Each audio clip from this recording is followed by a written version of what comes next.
Welcome back to yet another conversation on psychic and the human future. Welcome, Partho. Thank you. Welcome, Samir.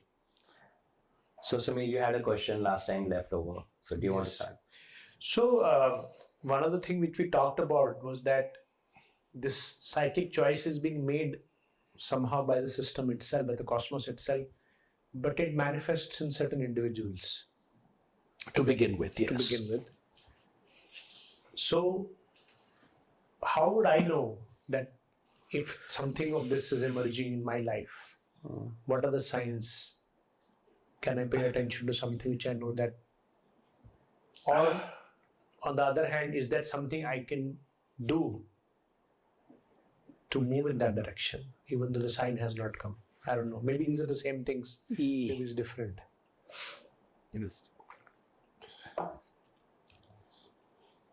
So for most people that I have known in my life who have been touched by the psychic, chosen by the psychic, touched by the psychic, I've seen certain similarities, certain common things that have happened, a certain pattern. One of the things that I find common in almost all the individuals that I know is a sort of a suffocation to begin with. Yes. One suffocates in one's given reality. Even when the reality is pretty pleasant for the rest of the world. I mean, from the outside, you might see this person as, he or she has everything. So what the hell is he or she complaining about? But inwardly, this person is suffocating. She feels or he feels that, no, this is not what it's all about. I want something more. Some people say, I want something more, when they actually mean, I want to be something more. And some people are conscious enough to be saying that in so many words. I want to be something more. So there comes a point where having is not enough. I think this whole concept of having things in life, property, money, relationships, knowledge, everything, all these are possessions. You possess wealth as much as you possess knowledge, as much as you possess relations. So possessions, I think, are pleasant distractions for the spiritually immature. Because you need that. I mean, you'll go nuts if you don't have that distraction. You need something to, like children. If you don't give them enough toys to play with, they'll go crazy. They'll drive their parents crazy. So it's like that. But some people, again, those who are touched or chosen with the psychic, are just not happy with it. I think they are brought quicker to the point where having is not enough. So you outgrow this whole obsession with having, possessing. I don't know whether you outgrow or not, but it just doesn't satisfy you anymore. So that's a sign. That's very one of clear. the first signs, because for a long, if you want to have more and more, and you're spending all your life and energies and acquiring more and more, then there's the other person who is totally dissatisfied with all the having and yet doesn't want to have anymore, because he or she's already started looking for another dimension, and that dimension, whether he or she can articulate that or not, is being more. Being replaces having. That's the first sign. Being replacing having. That's very fundamental. Very fundamental. And also very practical. Very subtle, very fundamental, and yes, very practical. You can. Because suddenly you'll find these people, in spite of having everything, turning around completely and doing things that won't make sense to the outside world. And what the hell is he doing? I mean, hello. Some people will even say you're crazy and you're self-destructive, etc., etc. But for this person inside, having is gone now. It's replaced by being. And being is a completely different dimension. It has nothing to do with having. No? So that's the first sign. I call it the yearning to be. Suddenly, and it has practical repercussions. Like you refuse to play a role anymore. I've seen such people. They're not interested in playing role. They're not interested in making anyone else happy. They're not pretending anymore. All roles, all role play and all pretensions, everything just simply boom, gone. Suddenly they say, no, I'm not interested in making you happy. And they're not selfish. They don't mean to harm you. They're very compassionate also. I mean, they will embrace you, but they'll say, I'm not here to make you happy. Yeah, I mean, I can help you find happiness as long as I find my own. I mean, these are not people who are going to be unhappy and make you happy. They're going to be happy first in order to make you unhappy. So that's the second thing. They live what they are. There's no division or gap. That's the second sign. All divisions, all gaps, all pretensions, everything disappears. They live what they are and what they want to be. Third, very important characteristic. When you really ask what is, you want to be, the yearning to be, but what is it that you want to be? And you'll find that none of them wants to be something other. They don't want to be a rich person. That's still having. They want to be a knowledgeable person, a pandit, and person known for his or her knowledge. They don't want to be a famous philosopher, writer, or whatever, Because all this is still measured in terms of the other. You getting my point? All measurement in terms of the other drops from them. They no longer want to be in terms of the world. They want to be in terms of existence itself. Therefore, I use the word being to becoming. They want to become more of themselves. So they start tapping into that rare territory of consciousness now. Instead of more knowledge, suddenly this person wants more consciousness. Now that's something people don't get. I can understand if you want more wealth. I can understand if you want more fame and power. I can understand if you want more knowledge. But more consciousness, I don't understand. But these people actually want more consciousness. So everything else becomes insignificant for them. That pales in comparison. So that's the third definitive sign that you want to become in terms of consciousness. In other words, you now want to grow more conscious. These, I think, are definitive signs that psychic has touched you or has chosen you or is pulling you towards itself. And that pull can be overwhelming. Because nothing is more important than that in your life anymore. And then each person I know who's going through this, so there's one other thing that's very common.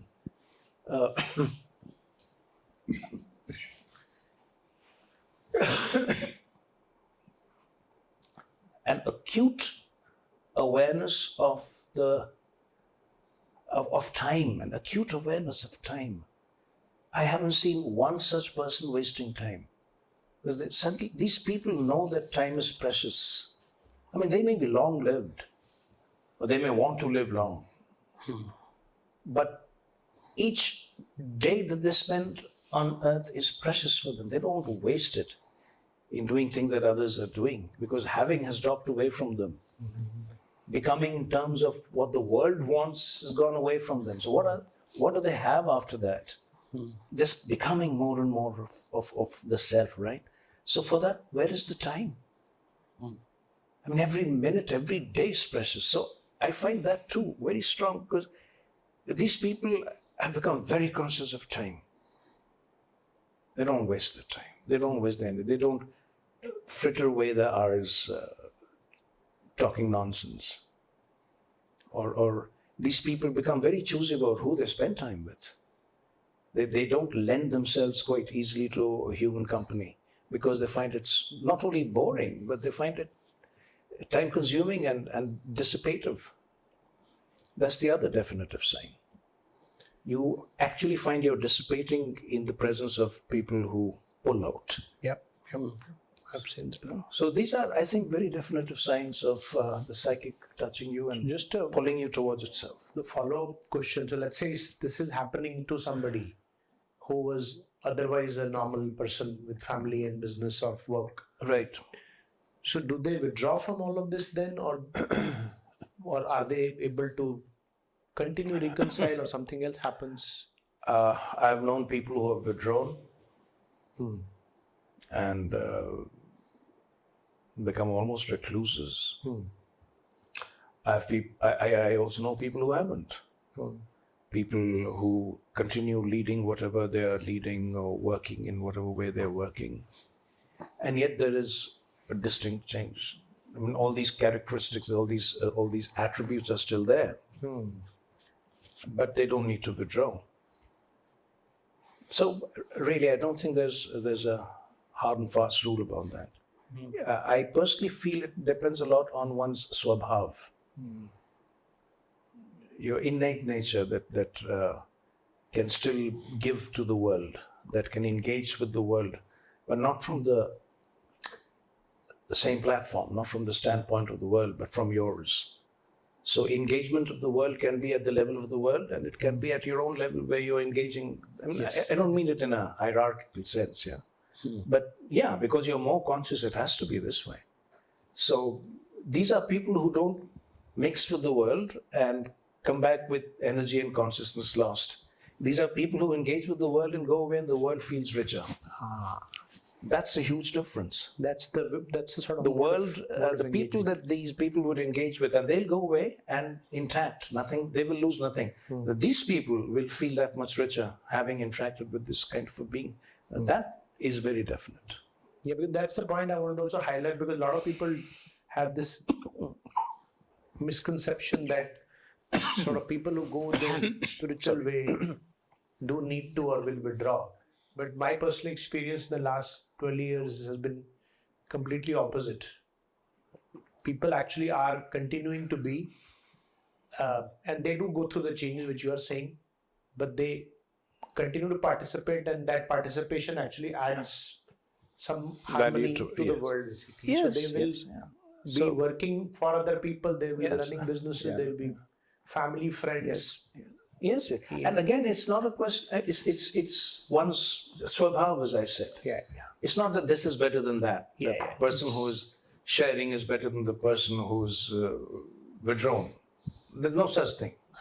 It's just that swabhav. I mean, this person is like that, and that person is like that. There's no point comparing the two. And one shouldn't make a virtue out of one. Either of the one. Yes. And this is the integral yoga that Sri Aurobindo talked about, where you live outwardly as well while you grow inwardly. And you don't need to disengage completely from the world. You need to still have the, like in older days, the yogis or sadhus would do, they would just give up their day-to-day life and family life and everything and go into sadhana. But now, do we want to go into this? I'm happy to. I have my own thoughts about this. Do share, please. Because to my mind, the sadhus of old, I mean, we can't have it in black and white like that. Sure. When a sadhu would renounce the family, as it were, and would go on his own, I'm talking about the real sadhak, not the sadhu who would just smear ash over and go and have ganja by the river and do nothing else. And I'm talking about the real sadhak, who would renounce everything and would sit alone somewhere in the cave of his or her tapasya, would still be very deeply in touch with the world. Because a true sadhak would know very soon, sooner rather than later, that Nam-Roop differentiations are amongst perhaps the most childish things we live with. And it's amongst the first things that we outgrow is Nam-Roop differentiation. And a true sadhak would know that whether he or she is alone or in company, it really makes no difference. Because for a true sadhak, the inner state is always one of solitude, always one of solitude. You may be amongst 1,000 people around you. Inwardly, there is solitude. So to the true sadhak, it really makes no difference. he or she is contributing as much. Now, coming to integral yoga.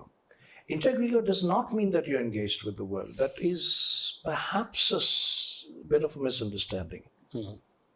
It does not mean that you're engaged with the world. It only means this and this only, that you're engaged with the psychic. You're engaged with the divine.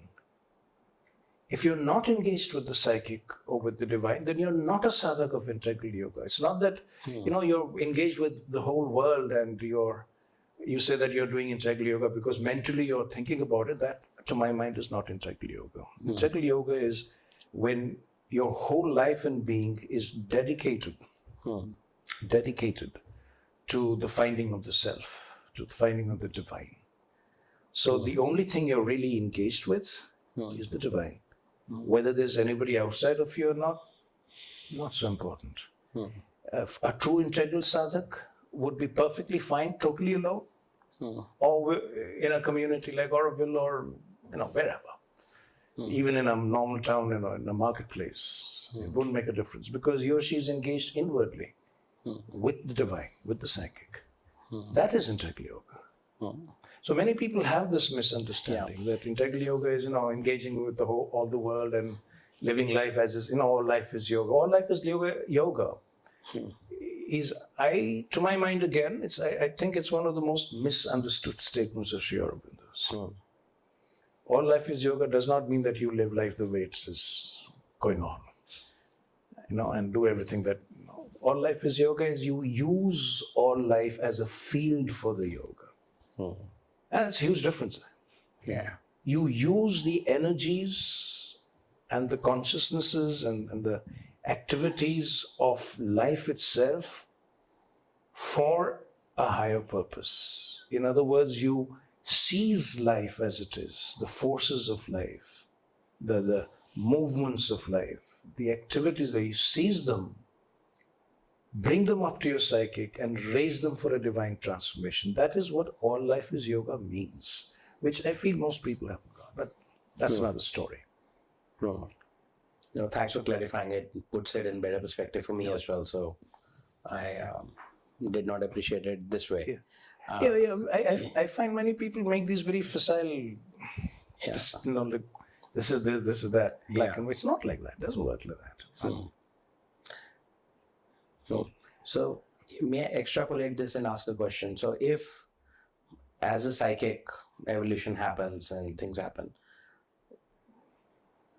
would an eventual outcome look like maximum or all people moving towards yoga, whatever the number remains, billions or millions or dozens? And would they need to engage with each other outwardly at all? Or could they just be in solitude inwardly and maybe outwardly there's no need to connect? So, you have a practical question there. Yeah. So the psychic evolution is not just psychic. It's integral, as you have pointed out. And it has to be integral. And if we follow Sri Aurobindo's line of development, then it is very important to balance the psychic evolution with a corresponding change of mental and vital existence. The psychic does not, because the psychic is something that is happening in the evolution, not outside of it, in the evolution. So it's very important for the psychic to take root in the real existence of the mind and the vital and the body. You getting me? So when you are getting in touch with the psychic and the psychic is beginning to work through you, your vital is also touched, as your mind is also touched. So if your vital is being touched by the psychic and the psychic is beginning to enter into your vital and influence it, how will it do it? Where will it do it? Not in a vacuum. Not in isolation, but with people. So let's say that I would interact with you. I mean, any psychic, a person who's moving toward the psychic would interact with other people normally, one who's living in a vital consciousness. Vitally. The engagement would be vital. vital pleasure, vital fun. End result, always dissipation. But when the psychic is beginning to work through your vital, you will still engage with people, but that engagement will be psychic vital. What's the difference? A, there is no dissipation. Why? Because there's no vital pleasure and fun involved. The vital pleasure and fun that people have with each other is progressively eliminated, completely washed out. So when you're with people, outwardly, it may be that you're having fun like anyone else, but inwardly you're not. Inwardly, the engagement is expanding the vital, is bringing a purer joyfulness and a purer oneness, purer sweetness, if I may use the phrase purer sweetness, into the vital. These are the psychic influences of the vital. In your engagement with the rest of the world, you're actually experiencing the ego melting away, which doesn't happen in vital mental interactions. There it's more of ego reinforcing itself. Here you actually experience on a daily basis the ego melting. You begin to experience that there is a higher joy in life and in human companionship possible than the vital egoistic. You know, so these are things that begin to happen. I mean, there's so much that one can talk about, really. I mean, because it's not a one thing, and so many things are happening all together. And there's so many moving parts. Because it's not just the vital. The psychic is also influencing the mind. How do you interact with people? How do you discuss things with them? I see so many people having pointless, futile discussions, or having discussions just to make one's own point of view clear, or it's an egoistic thing. But amongst these people, the same kind of interaction, but it's so different. It's so fluid and so sweet, and there's no ego. There's no, there is an exchange going on. Yet through that exchange, what outwardly you would call a mental vital exchange, something rich is coming in. A higher standpoint, a higher perspective, a wider perspective. Even in your most human interactions, those who you're interacting with are going through a process of expansion and deepening. They're beginning to see things like they've never seen before. Yet there is no argument. There's no one saying that I feel so and I believe. There's no argument, no debate. Yet a quiet, friendly conversation after which again there is a richness, there is a change. So these are the signs. These are very definitive signs of a psychic beginning to work even in human relations. And of course, one of the most important, like yesterday Samir was asking about relationships, one of the most significant areas where this happens is in the intimate relationships. I think one of the relationships that goes through the profoundest transformation is the man-woman relationship, which has always been so much mired in physicality and vitality of human beings. Is so completely taken out of that whole matrix and progressively transformed into something so beautiful. So these are, I think, very important signs. And in the book that you're writing on this topic, are all of these topics covered? And Yes. There's a whole section on how the psychic changes the vital, how the psychic changes the mind, how the psychic does changing the body, and how you can experience the psychic in the body, in the vital, in the mind, without going into any kind of meditation, and into the higher conscious. You don't need to do all that. Just, in a very real, practical way, in granular details of your existence, you begin to experience this happening. So how does you explained some of the signs which will happen in the mind and the body start Yeah, manifesting, yeah. and the mind and the vital. But what about the body? What is Body too is if anything is working on the vital, take it from me, is working on the physical too. For instance, if you take let's say you like something very much, you like to eat something. What do you like to eat? say chocolate. Chocolate. Okay, chocolate.